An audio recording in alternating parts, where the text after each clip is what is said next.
We're going to look at things like, once we know what you want to do, what's your income change going to be? So you're going to go from corporate life with maybe, some salary and bonus and RSUs and stock comp, all that fun stuff, maybe deferred compensation. And you're going to flip to whatever the new thing is. Maybe it's a new corporate job, so it doesn't change very much. Maybe you start a consulting role, so you need to ramp up. So we need to use assets to help you ramp up, to live life. Maybe you have a bunch of corporate consulting gigs straight away, so you're full already. It's like it just gives you a chance to figure it out. Then we're going to look at things like savings rate. Like, do you still need to be saving?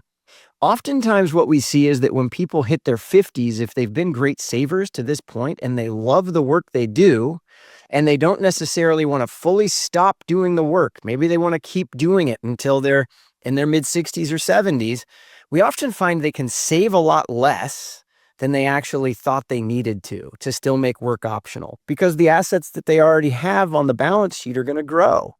Yeah, I mean, I look at it that way, or you're already living into a new budget by saving. Like, you're living off this, you're saving X. So if we just cut your salary, you're already living off that number. We just no longer saving. And to your point, if you've done a good job along the way, you probably don't even need to be saving any longer. You could slow down that pace.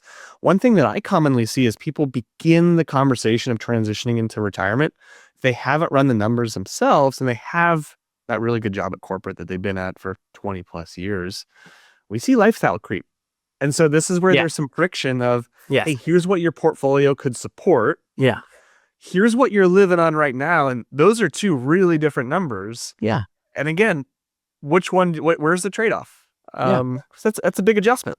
And there's no judgment in that conversation. It's really just a conversation to help you understand what you could actually support if you left right now. Versus what you need. So you understand what the gap is. And then we have to look at, how do we fill that gap? And one of the ways of filling that gap is going like, I don't need to spend nearly as much as I spend now. I don't really need any of this. Well, cool. Like, that's easy. Or I really love everything that I'm doing now, and I want to fill that gap, like with income.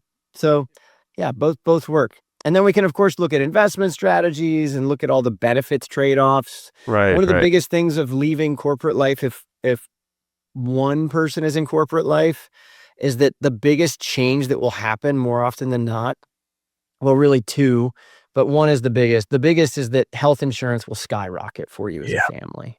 Because the corporation's paying for a great deal of your benefits. And then, you lose things like 401k matches and things like that, but we just bake it in to like, here's technically what you're losing. But then we also get to balance that out with, what are you gaining by making this change? Yeah, that's a good perspective. I think too many times we look at, the glass half empty, right? What are we losing? Oh man, health insurance is going to be so expensive. Or look at all these great benefits. I got accustomed to this, but it's like, oh, what if we just flip that and look at all the freedom? And again, it's a trade-off, right? Yeah. And there's alternatives for all of these things. We can go find on the open network a health insurance plan. Right. Now we get to build our own schedule. We get to have that freedom. And again, it's just a conversation that we're opening up into freedom and a trade-off.